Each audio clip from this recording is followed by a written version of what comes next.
Game was rescheduled from yesterday due to the weather. Now here we go. Todd Joyce gets the scoring started with a strong move inside for the first bucket of the game. Next possession. Harry Silvas with a quick outlet pass. He finds Matthew Mullen, who finishes down low and one as well.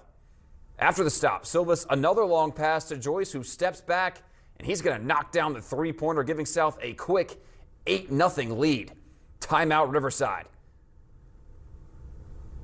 Now Warriors trying to respond. Briar Mullins down the wing pulls up and hits the jumper for the first points of the game for the Warriors. South in control. Xavier St. Andre in the corner goes up baseline and hits it.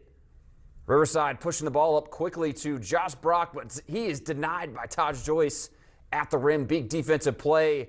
Then Joyce coming back down the court, pulls up the top of the key, gets hit and still hits it. Another and one. South really feeling it. Riverside trying to stay in the game, though. Long outlet to Briar Mullins going up with the left hand, cutting the deficit to 13-4. Harry Silvas, top of the key, makes a move to create some space and gonna hit the step back three-pointer, closing in on South's all-time scoring record. Next possession, Silvas controlling the offense once again, way beyond the arc, knocked down. Back-to-back three-pointers as South does go on to get this win. You can check our website later tonight for the exact final.